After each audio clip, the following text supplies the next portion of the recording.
ಹಲವು ದಿನಗಳ ಬಳಿಕ ಇವತ್ತು ತಾವು ಟ್ವೀಟ್ ಮಾಡಿದ್ದೀರಾ. ಸೊ ದರ್ಶನ್ ಅವರು ಮತ್ತೆ 14 ದಿನಗಳ ಕಾಲ ನ್ಯಾಯಾಂಗ ಬಂಧನಕ್ಕೆ ಇವತ್ತು ಕೋರ್ಟ್ ಇದು ಮಾಡಿದ್ದಾರೆ.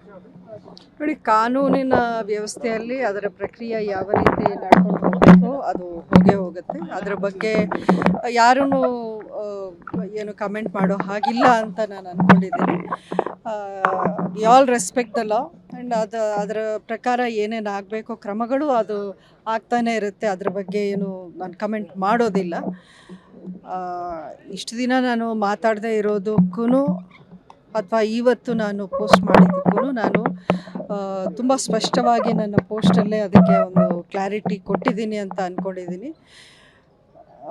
ಇದು ನಾನು ಅದರಲ್ಲಿ ಏನೇ ಮಾತಾಡಿದರೂ ಅದು ನನ್ನ ವೈಯಕ್ತಿಕ ವಿಚಾರ. ಇದು ಆ್ಯಸ್ ಅ ಪಬ್ಲಿಕ್ ಫಿಗರ್ ಅಥವಾ ನಾನು ಒಬ್ಬ ಪಾರ್ಟಿ ಮೆಂಬರಾಗಿ ಆ ನಿಟ್ಟಿನಲ್ಲಿ ನಾನು ಮಾತಾಡಿದ್ದಲ್ಲ. ನನ್ನ ಪರ್ಸ್ನಲ್ಲಾಗಿ ನಾನು ಹಂಚ್ಕೊಂಡಿರೋವಂಥ ವಿಚಾರ ಇದು.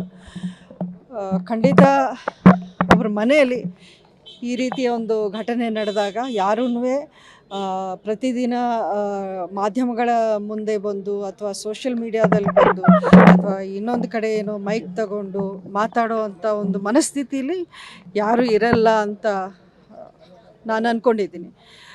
ದರ್ಶನ್ ಅವರ ತಾಯಿ ಆಗಲಿ, ತಮ್ಮ ಆಗಲಿ, ಅವರ ಪತ್ನಿ ವಿಜಯ ಆಗಲಿ, ಖಂಡಿತ ಅವರೂ ಯಾವ ರೀತಿ ಕುಗ್ಗಿದ್ದಾರೆ ಅನ್ನೋದು ನನಗೆ ಪರ್ಸ್ನಲ್ಲಾಗಿ ಗೊತ್ತಿದೆ.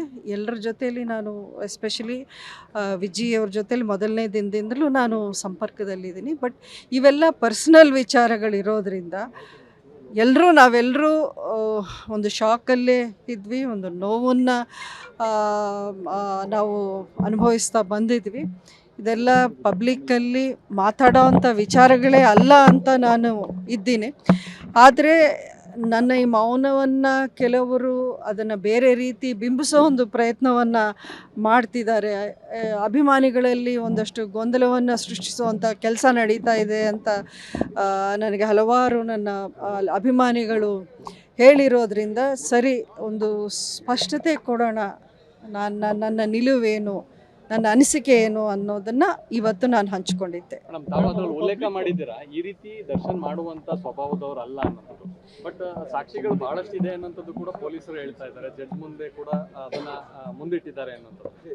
ನೋಡಿ, ಪೊಲೀಸ್ ಅವರು ಅಥವಾ ಕೋರ್ಟಲ್ಲಿ ಏನು ನಡೀತಾ ಇದೆ ಅದಕ್ಕೆ ಯಾವುದಕ್ಕೂ ನಾನೇನು ವಿರೋಧವೂ ನಾನು ವ್ಯಕ್ತಪಡಿಸ್ತಾ ಇಲ್ಲ, ಯಾವುದಕ್ಕೂ ನಾನು ಕಮೆಂಟ್ ಮಾಡಲ್ಲ. ಯಾಕೆಂದರೆ ಅದು ಕೋರ್ಟಲ್ಲಿ ಇರೋ ವಿಚಾರವಾಗಿರೋದ್ರಿಂದ ಖಂಡಿತ ಯಾರಿಗೂ ಅದರ ಬಗ್ಗೆ ಮಾತಾಡೋ ಒಂದು ರೈಟ್ ಇಲ್ಲ ಅಂತ ನನ್ನ ಅನಿಸಿಕೆ.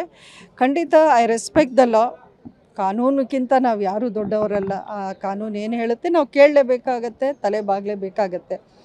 ನಾನು ಹೇಳಿರೋದು ನನ್ನ ವಿಶ್ವಾಸ, ನನ್ನ ನಂಬಿಕೆ. ನಾನು ಕಂಡಂಥ ದರ್ಶನ್ ಅವ್ರು ಎಲ್ರಿಗೂ ಒಂದು ಹೆಲ್ಪ್ ಮಾಡುವಂಥ ಒಂದು ನೇಚರು ತುಂಬಾ ನೀವು ನೋಡಿದ್ದೀರ. ನನ್ನ ವಿಚಾರದಲ್ಲೇ ಆಗಿರ್ಬೋದು, ದರ್ಶನ್ ಯಾವ ರೀತಿ ನನ್ನ ಪರ ಇಷ್ಟು ವರ್ಷಗಳು ನಿಂತ್ಕೊಂಡ್ರು, ಅಂಬರೀಷ್ ಅವರ ಅಗಲಿಕೆಯ ನಂತರ ಅನ್ನೋದು ನೀವೆಲ್ಲರೂ ನೋಡಿದ್ದೀರ.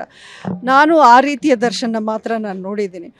ಇದು ಬೇರೆ ವಿಚಾರಗಳು, ಸಾಕ್ಷಿಗಳು ಅದರ ಬಗ್ಗೆ ಮಾತಾಡೋ ಒಂದು ಪೊಸಿಷನಲ್ಲಿ ನಾನಿಲ್ಲ. ಯಾಕೆಂದರೆ ಅದರ ಮಾಹಿತಿ ನನ್ನ ಹತ್ರ ಇರೋಕ್ಕೆ ಸಾಧ್ಯನೇ ಇಲ್ಲ. ಅದೇನಿದ್ರೂ ಪೊಲೀಸು, ಕೋರ್ಟು ಅಲ್ಲಿ ಪ್ರೂವ್ ಆಗಬೇಕು, ಸಾಬೀತಾಗಬೇಕು. ನನ್ನ ಮನಸ್ಸು, ನಾನು ಅವನ ಒಂದು ಮಗನಾಗಿ ನಾನು ನೋಡಿಕೊಂಡು ಬಂದಿದ್ದೀನಿ. ಒಬ್ಬ ತಾಯಿಯಾಗಿ ನಾನು ಖಂಡಿತ ನನ್ನ ಮಗ ಈ ರೀತಿ ಮಾಡಿರಲ್ಲ ಅಂತ ನನಗೆ ಅನಿಸ್ತಾ ಇದೆ. ಅದು ನನ್ನ ವೈಯಕ್ತಿಕ ಅಭಿಪ್ರಾಯ.